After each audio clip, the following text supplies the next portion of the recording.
I'm Anna and you're watching Food Love. Today I'm making an easy mac and cheese that's so easy that anyone can make it.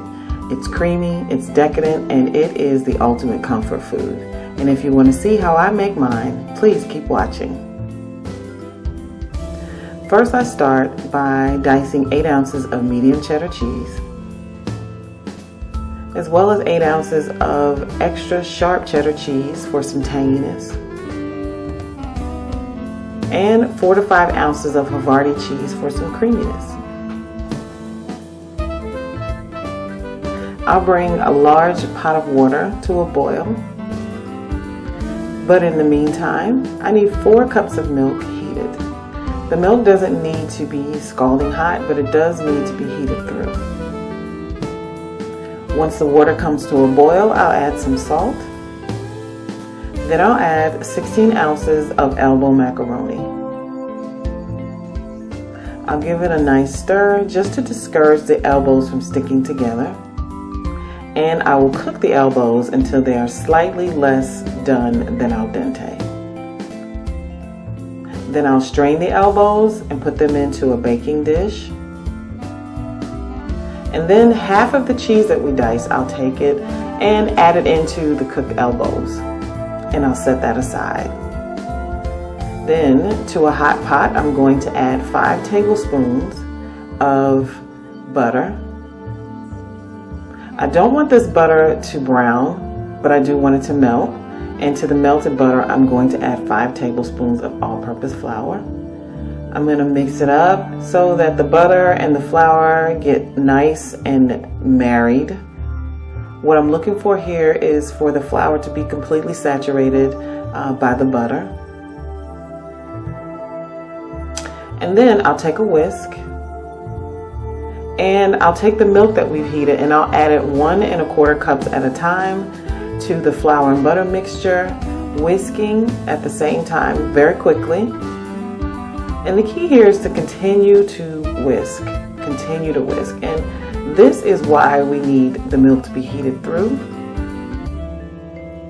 because the butter and flour mixture adhere to the warm milk better than if the milk was cold. So as you can see, I'm still whisking and whisking and whisking. And what you're looking for is a nice smooth consistency. And don't worry about the lumps. The lumps, as long as you're whisking, the lumps will work their way out. So once I've got a nice smooth consistency, before the sauce thickens, I'm going to need to add some flavor. So first I'm going to add a 1/2 teaspoon of kosher salt, a drizzle or a teaspoon of honey, and the honey is just to balance out all of the flavors. It's not really to sweeten the sauce. About 1/8 teaspoon of cracked black pepper,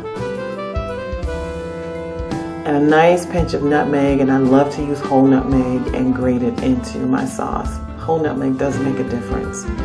So I taste it just to make sure it tastes good, and you should do this too. And then I'll take the remaining cheese that we diced and I'll add it to the sauce at this point, because as you can see, the sauce has thickened. So I'm going to turn off the heat at this point. I'm not going to remove the pot, but I am going to turn the heat off because I want the cheese to melt from the residual heat. I don't want this to be bubbling. So what I'm going to do is I'm going to take a fork and kind of fluff up the elbows since they've been sitting there and they've kind of gotten stuck together. This just kind of brings them back to life and gets them ready for this luscious cheese sauce that we're going to pour over the elbows and the diced cheese. Oh, this looks so good. It tastes so good. And just the cheese sauce alone is phenomenal. And my daughter sometimes, if I have a little left over, likes to eat it. So I'm just going to take a fork at this point and poke holes in the mac and cheese. This just kind of allows the cheese sauce, because it's so thick, it kind of allows it to fall to the bottom of the pan, make its way through to the bottom of the pan. And I'm going to pop this into an oven at 350 degrees for 45 minutes or until it comes out nice and bubbly and brown like this. This is beautiful and it tastes great too, and I know yours will taste just as good. I certainly hope you've enjoyed watching Easy Mac and Cheese. If so, please subscribe to get my future videos. And until next time, I wish you joy and lots of food love.